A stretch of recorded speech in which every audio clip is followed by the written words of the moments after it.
റിയാസിനെ വലിച്ചു കീറി ഒട്ടിച്ചു വിട്ട ഷാനവാസിനും അനീഷിനും ഇരിക്കട്ടെ ഇന്നത്തെ കുതിരപ്പവൻ. നിന്റെയൊക്കെ അഹന്ത നിറഞ്ഞ വലിയ 80-ലെ സ്വഭാവവും ആറ്റിറ്റ്യൂഡും കാരണമാണ് റിയാസെ നിന്നെയൊക്കെ പലരും പുച്ഛിച്ചു വിടുന്നത്. മനുഷ്യത്വം എല്ലാവർക്കുമുണ്ട്. പക്ഷേ നിന്റെയൊക്കെ ഈ സ്വഭാവം വെച്ച് മനുഷ്യന്മാർ നിന്നെയൊക്കെ എങ്ങനെ ഉൾക്കൊള്ളാനാണ്?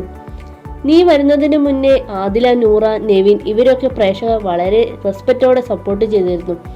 നീ വന്നു കഴിഞ്ഞ ശേഷം ആദിലയുടെയും നെവിന്റെയും തനി സ്വരൂപം ഇന്ന് പ്രേക്ഷകർക്ക് മനസ്സിലായി. ഭയങ്കര ഹ്യൂമാനിറ്റി ഉള്ള ആളുകളാ ഇവരൊക്കെ എന്ന് പറയുന്നുണ്ട്. ഷാനവാസിനെ ഒറ്റക്ക് വളഞ്ഞിട്ട് ട്രിഗർ ചെയ്യാൻ മാത്രം എന്ത് ഹ്യൂമാനിറ്റി ഗെയിമാണ് നിങ്ങൾ കാണിച്ചതെന്ന് നിങ്ങളോട് പ്രേക്ഷകർ തന്നെ അധികം വൈകാതെ പറഞ്ഞു തരും. ഒരു പാലമായാൽ അങ്ങോട്ടും ഇങ്ങോട്ടും വേണം എന്നതാണ് വസ്തുത. പക്ഷേ റിയാസിനെ പോലെയുള്ള 97 മോഡൽ വസന്തത്തിന് ഇപ്പോഴും മനുഷ്യരുടെ രീതികൾ മനസ്സിലായിട്ടില്ല. എന്നിട്ട് ഇവന്റെയൊക്കെ ഈ പേട്ടു സ്വഭാവം അംഗീകരിക്കാത്തവരെ പുച്ഛവും. എന്തായാലും ഷാനവാസ് അനീഷ് കോംബോ അടിപൊളിയായിട്ടുണ്ട്.